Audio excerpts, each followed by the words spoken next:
In the previous video, we built this miter key jig on the SawStop, and today we're going to use it to build a simple mitered box. I pulled a piece of walnut off the shelf, and it's about 25 inches long. I ended up with a box that was approximately 4 by 6 inches and about 3 inches tall, but all of the dimensions in this project are subjective, and you could scale it to whatever size you want.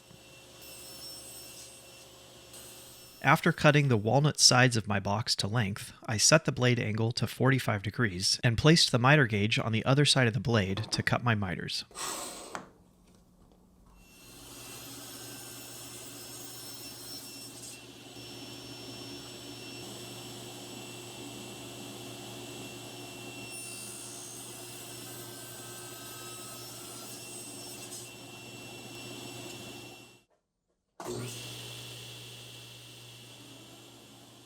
We'll need a dado for the bottom of the box, so I'm lowering the blade down to about 1/4 of an inch, and setting the fence to about 1/4 of an inch away from the blade as well.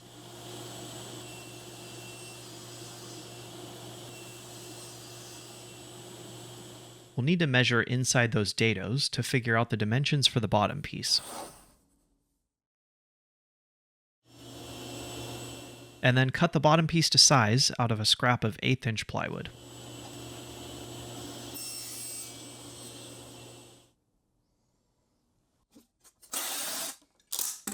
And now I can assemble my box.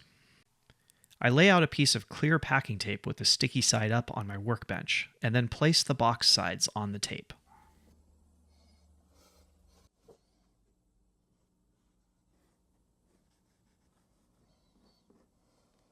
I spread some glue in all the miter joints, and because my bottom piece is plywood, I can also add glue inside the dado.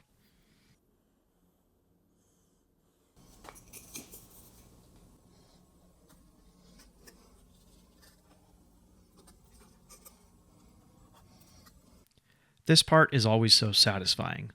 The packing tape allows you to just roll it into the shape of a box. But I always like to add clamps as well to make sure the joinery is nice and tight. After the glue is dry, we get to peel off the tape. And now we get to actually use our new miter key jig. Place the box on the jig and raise up the blade so that it's below the inside corner. We can use these lines as an indicator to know where the miter key slots will be cut, but make sure we're not cutting where our bottom piece is. Then place the jig fence up against the box and clamp it in place.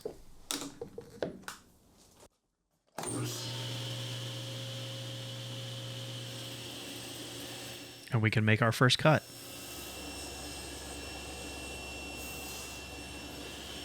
Turn the box and do the same thing on all 4 corners. And then flip it over to get evenly spaced keys near the top of the box as well.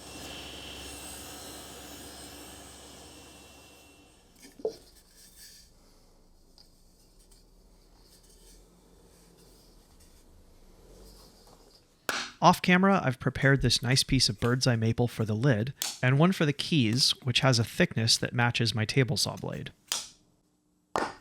I want it to fit snugly in the miter key slots. I make some marks so I can cut the keys a little bit oversized.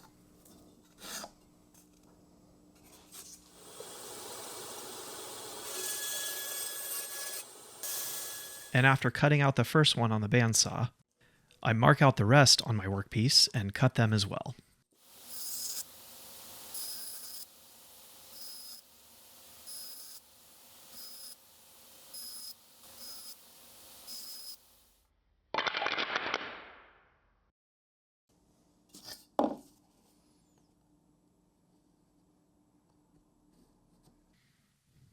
Now it's time to add the keys.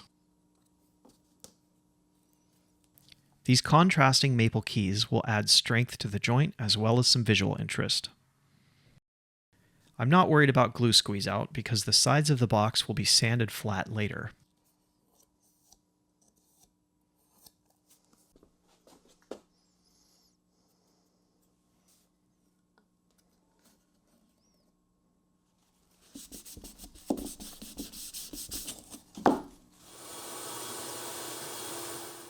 I like to cut off the overhanging keys on the bandsaw first.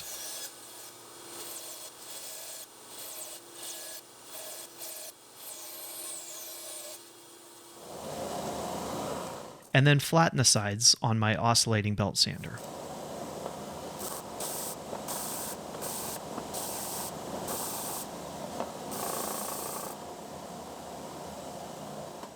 I decided it would look nice to round over the sides of my box on my SawStop router table. This is another point in the project where you can really add your own unique variations.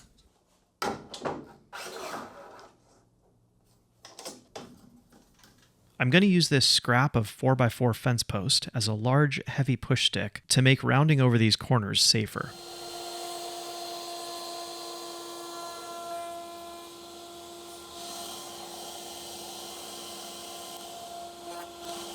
I'm also making very shallow cuts, and then after each pass of the 4 corners, I raise the router bit just a little bit.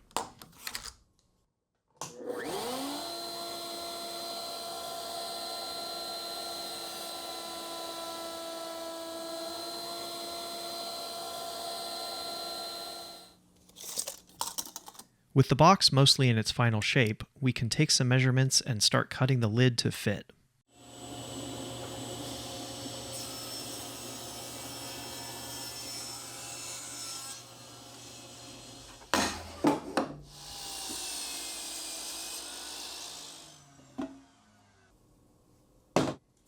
I'm cutting a rabbet into the edges of my lid so it'll stay on my box. So I'm raising the table saw blade to match the thickness of my box sides, and positioning the fence to just remove the thickness of my blade.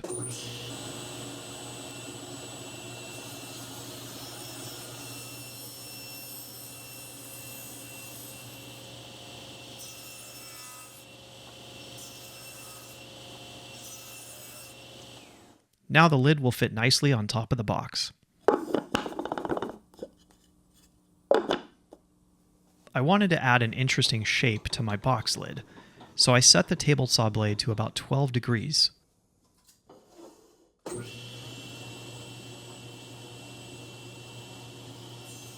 And then using a push stick, I carefully cut along all 4 sides of the lid to add a slight taper.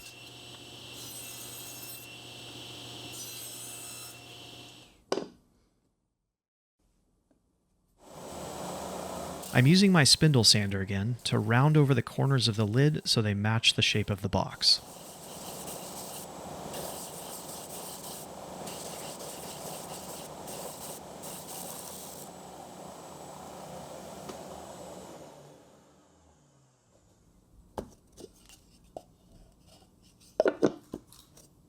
I'm going to use my random orbit sander to refine the shape of the lid and sand everything smooth with progressively finer grits of sandpaper.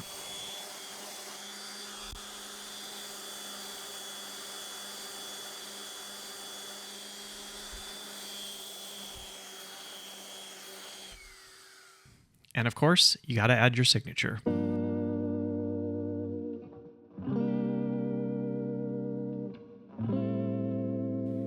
Use your finish of choice.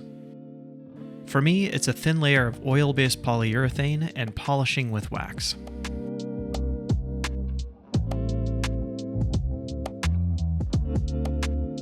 I like using leather as a liner for my small boxes. It's easy to cut with a razor blade, and I'll typically just use wood glue to glue it down to the bottom of the box with the soft suede side facing up.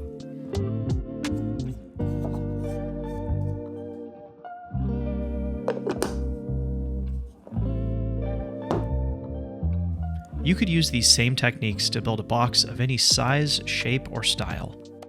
The dimensions, wood choice, colors, and finish are all completely up to you.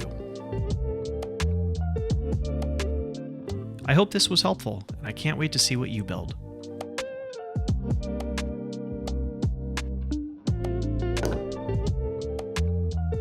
See you later.